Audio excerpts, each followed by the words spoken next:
Thanks once again. A very good evening, everyone. Chief Guest, Dr. Smita Ghosh, Guest of Honor, Dr. Padmini, ISA Board Chair Zan, my own team of Stillbirth Society of India, ladies and gentlemen. It's my proud privilege today to be here with you all. And in fact, the other day when Dr. Tamkin told me about this registering this formal organization, Stillbirth Society of India, and asked me to become the first president, I was so excited to know about this formal organization dedicated to the cause of stillbirth. But little did I know at that time that it's going to be a long, tedious, untraveled journey navigating the uncharted waters. But anyways, I'm not alone in my journey. I have a very enthusiastic and passionate team with me. So stillbirth is a global problem with around 98% of the problem in the low and middle income countries. And with the irony that most stillbirths, wherever they occur, they are absent from that country records. So out of all the global births in India, less than a second, one stillborn baby is born, and it affects around more than 2.5 million families each year, year after year. And why we are losing so many babies before they take the first breath? And why our progress in reducing stillbirth rate is so slow? The answer is simple: because we don't see the problem. Problem is not in front of our eyes. Because stillbirths are absent from the global targets. There are no preventive interventions planned for the stillbirths because they are not seen. Because whatever is not seen, whatever is out of sight, that is out of mind. And that is very true for the stillbirths also. And there is a mismatch of burden to action because they are not seen. There are no actions, no plans, no programs. Really, so far, there have been none. Because of there being a hidden reality, because of the social taboos and lack of data, so stillbirths are not seen anywhere. Even the Lancet Stillbirth series, first of all in 2011, a decade back, it pointed out to the hidden reality of stillbirth, and that is more in the middle income and low income countries. So then after this Lancet Stillbirth series 2011, there was an international awakening from the various quarters globally, and there came a call to action for stillbirth and every neonate matters, global every neonate action plan, where global community thought that the goal by 2030 will be for reduction of stillbirth rate by 50% from the 2008. And for countries where stillbirth rate is already less than 5, there to eliminate all preventable deaths. So in India, in response to this global INAP plan was launched in 2014, where the target was to have stillbirth rate reduced to less than 10. That is a single digit stillbirth rate by the INAP plan. And Stillbirth Society is the first step being taken by Dr. Tamkin and team in this direction.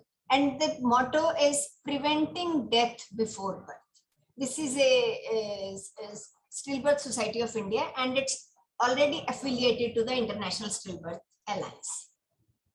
So this is a long journey, but even thousands miles long journey starts with a single step, and we have already started it. And I'm not alone in this journey. I have this passionate, enthusiastic, and very hardworking team. Since February, Dr. Tamkin and her team, they have been working tirelessly in establishing this society. And this INAP is less than reduction of stillbirths as well as neonatal deaths to less than 10 by 2030. So vision of our Stillbirth Society of India is to achieve that INAP, to visualize India with achievement of that INAP goal, as well as to take care of the families who are bereaved by those stillbirths. And mission of the society is to reduce the incidence and impact of stillbirths and prevention of as many stillbirths as possible after 28 weeks of gestation. And this is to be made possible by improving the quality of care by advocacy and quality research, timely identification, and developing interventions in pregnancies who are at risk of stillbirth. And if a stillbirth occurs, to take care of those families by providing them uh, respectful bereavement care. Because grief of a stillbirth is unlike any other form of grief. The months of excitement and expectation, planning, eager questions, and the drama of labor, all culminating into a deaf silence.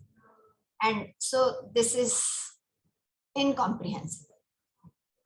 So for this, there has been a parent voice initiative project being already undertaken by us since January 2021.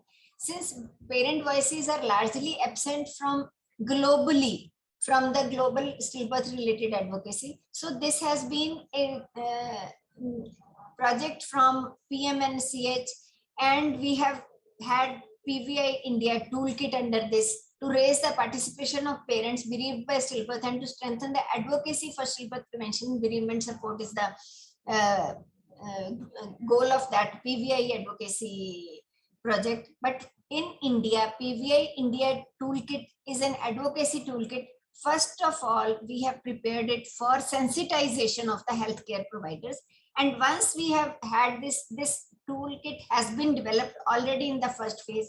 And in the second phase, by collaboration with WHO, CRO, and ISA, we are going to revise this toolkit for adaptation in our context after incorporating expectations and needs of our own parents. So for stillbirth prevention and care of the bereaved families, we have to have stillbirth awareness always in our hearts.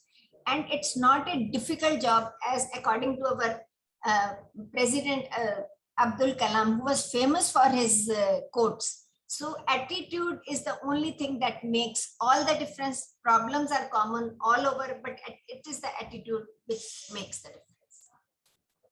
And thank you. And this, we are, day after is our Independence Day. I wish you all a very happy Independence Day and wish that our women, our country gets free from as much as preventable stillbirths as it can. Thank you very much.